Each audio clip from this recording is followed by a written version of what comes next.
नमस्ते, मेरा नाम है अमित कुमार झा और आज बात करने जा रहे हैं कि कैसे ऑपरेशन सिंदूर के बाद प्रधानमंत्री मोदी ने अब ऑपरेशन पुशबैक शुरू कर दिया है, जिससे बांग्लादेश सरकार पे और दबाव बन रहा है और कैसे इस कदम से आने वाले समय में जिहाद पर बहुत बड़ा लगाम लगने वाला है।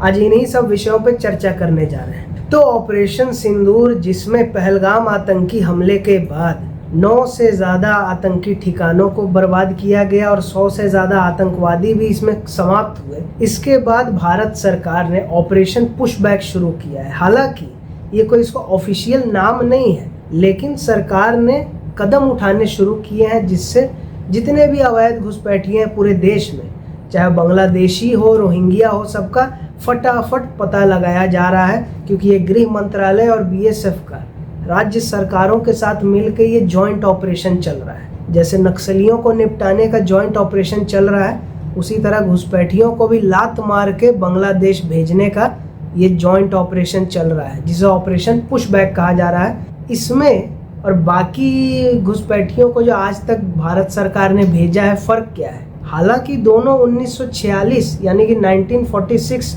विदेशी अधिनियम के ही तहत है, सब संविधान के हिसाब से हो रहा है, कोई मर्जी से नहीं है। लेकिन फ़र्क ये है कि पहले कानूनी प्रक्रिया का डिटेल में पालन होता था, सालों साल तक चलते रहता था ये सब बात। अब क्या है, पता लगा कि ये घुसपैठिया है, लात मार के बांग्लादेश भेजा जा रहा है। तो इस ऑपरेशन पुशबैक के तहत अभी तक 1000 से ज़्यादा लोगों को गुजरात से पकड़ा गया, जिसमें बांग्लादेशी, रोहिंग्या सब मिक्स थे, बांग्लादेश भेजा गया।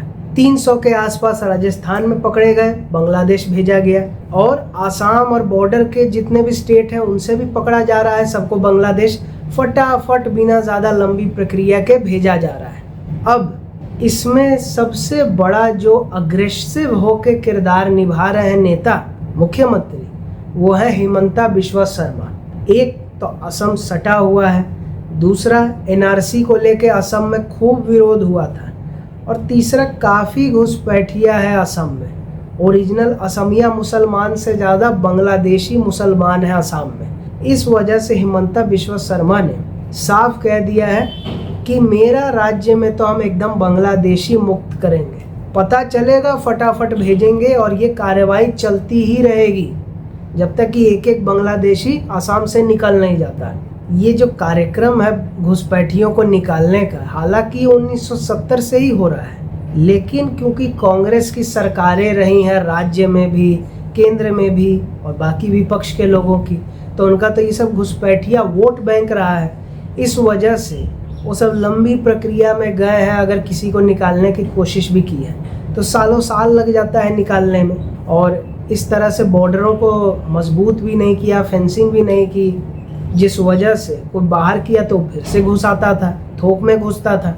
अब क्योंकि फेंसिंग मजबूत हो रहा है, सबको अलर्ट पे रखा गया है और तेज़ी से बाहर किया जा रहा है बिना लंबी प्रक्रिया के। इस वजह से हो क्या रहा है कि थोक में हर दिन घुसपैठिए बाहर हो रहे हैं, जो कि गिने चुने हुआ करते थे UPA के टाइम में या बहुत पहले कांग्रेसी टाइम में भी। मतलब बांग्लादेश बना के भारत ने कोई अच्छा काम नहीं किया, अपने सैनिकों का, अपने रिसोर्सेज का नुकसान करके।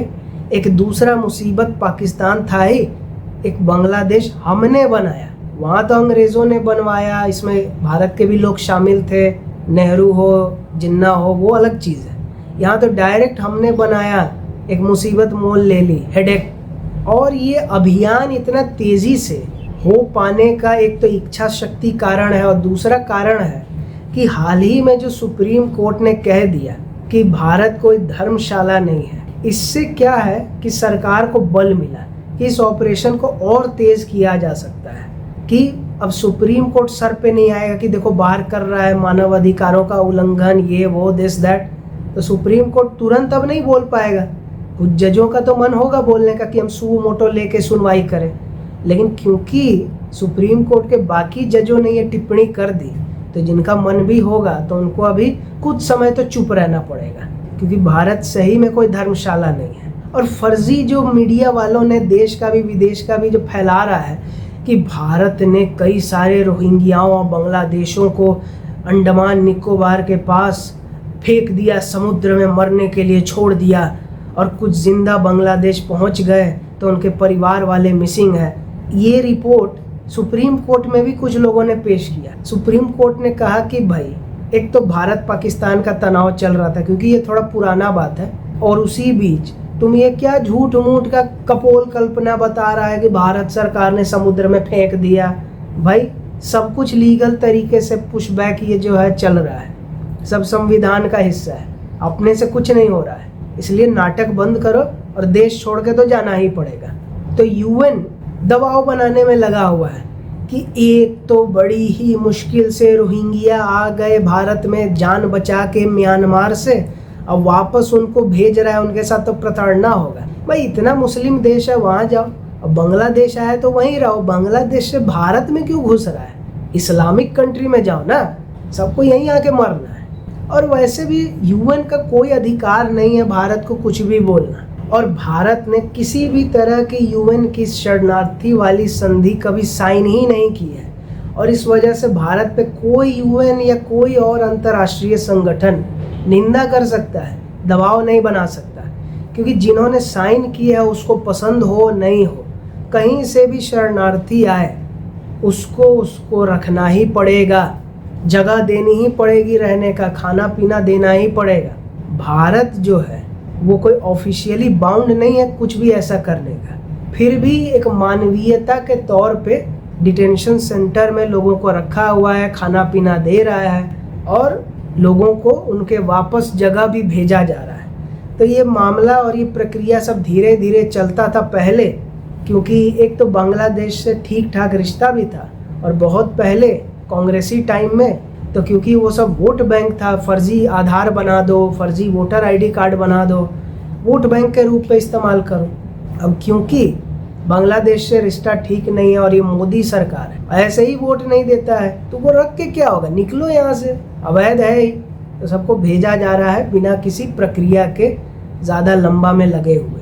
अब इससे क्या है, ऑपोजिशन को समस्या होने लगी, वोट बैंक है, और साथ ही साथ यूनुस सरकार के भी खुजली होने लगी। उसका विदेश मंत्रालय कह रहा है कि भारत कैसे एक तरफा कार्रवाई कर सकता है, वो मजबूत देश है तो क्या हमें दबाएगा, बिना कानूनी प्रक्रिया का पालन किए, हमसे बात किए, कैसे हमारे देश में छोड़े जा रहा है लोगों को, ये तो हमारे नागरिक ही नहीं है। अच्छा नागरिक नहीं है, अभी आर्थिक प्रतिबंध लगाया ना इंपोर्ट एक्सपोर्ट का, अभी और बहुत कुछ होने वाला है, दिमाग खुलेगा। मालदीव्स का खुल गया है, टर्की का थोड़ा बहुत खुल गया है, इसका भी खुलेगा। ये सब डिप्लोमेटिक दबाव है, एक तो वह आर्थिक, यह है डिप्लोमेटिक। ये सारा घुसपैठिया लेते जाओ, हम एक को भी नहीं रखने वाले, और 2000 से ज़्यादा घुसपैठिया का एक और लॉट रेडी है। जल्दी से जल्दी मान लो कि ये तुम्हारा है, नहीं तो फिर हम भेजते हैं इसी तरीके से। अब होता क्या है ना, हमारे देश में भी बेईमानों की कमी तो है नहीं, तो क्या किया कुछ लोगों ने कि अवैध में कुछ इस देश के नागरिकों को भी भेज दिया। तो पता चला कि वो तो इसी देश का है, 3 लोग, तो वापस आया भारत। ये क्यों किया गया, ताकि इस पूरे अभियान पे ही बट्टा लग जाएगा कि देखो देखो अपना मन से मोदी सरकार क्या क्या कर रहा है, हमारे भारत के भी नागरिकों को भेज दिया, ये पूरा ऑपरेशन ही बेकार है, सब कुछ जल्दबाजी में हो रहा है। लेकिन भाई मुद्दई लाख बुरा चाहे तो क्या होता है, वही होता है जो मंजूरे भगवान होता है। तो भगवान की इच्छा है कि भाई अब घुसपैठिया का टाइम ख़त्म भारत से, तो कितना भी तुम झोल करने की कोशिश करो, बेकसूर को भी भेज दो उसी लॉट में, उससे क्या, 3 ही लोग हैं ना, वापस आ गया, बात ख़त्म। और इस ऑपरेशन पुशबैक से घुसपैठियों में इतना डर है कि बड़ी संख्या में लोग खुद भी लौट रहा है बांग्लादेश, कि अब पकड़ पकड़ के डिटेंशन सेंटर में रखेगा, फिर लात मार के भेजेगा, इससे अच्छा हम खुद ही चले जाते हैं। ऐसा खौफ ऑपरेशन पुशबैक का बिना ऑफिशियल घोषणा के ही बस एक्शन से हो रहा है सभी घुसपैठियों के बीच, और कहीं खबर में ही नहीं है, ना यूट्यूब में ना वेबसाइट्स में। कितना रिसर्च करके ये निकाले हैं, बताओ हाल, इतनी बड़ी खबर है ये। तो ऑपरेशन सिंदूर से हमने बाहर के जिहादियों को निपटाया, और ऑपरेशन पुशबैक से भीतर का जिहाद ख़त्म कर रहे हैं, क्योंकि इस देश में जिहादी जितने भी हैं उसमें बड़ा संख्या अवैध घुसपैठियों का है, क्योंकि उसको इस देश से तो कोई लगाव है नहीं। तो इसके खिलाफ साजिशें करने में भी उसे कोई प्रॉब्लम नहीं है। यहाँ का जो मुसलमान है, हालांकि उसमें भी एक बड़ा संख्या जिहादी है, लेकिन फिर भी पूरे जिहाद में एक बड़ा चंक है अवैध घुसपैठियों का।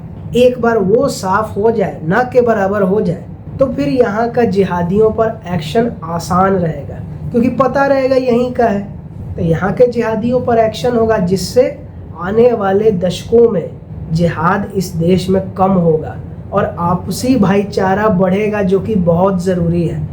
इसीलिए ऑपरेशन पुशबैक एक बहुत बड़ा कदम है जो मोदी सरकार ने उठा दिया है, और ये अल्टीमेटली ऑपरेशन सिंदूर से भी बड़ा कदम ये है, जिसका साथ आपको और हमको सबको मिल के देना चाहिए सरकार का। तो वीडियो पसंद आया तो लाइक करें, नहीं आया तो तब तक देखें जब तक पसंद आए, उसके बाद लाइक करें। वीडियो ज़्यादा से ज़्यादा लोगों तक शेयर करें, ताकि उनको पता चले कि जो खबरें इम्पोर्टेंट वाली कहीं और सुनने समझने को नहीं मिलेगा, वो सिर्फ यहाँ मेरे चैनल अमित कुमार झा के पास से मिलेगा।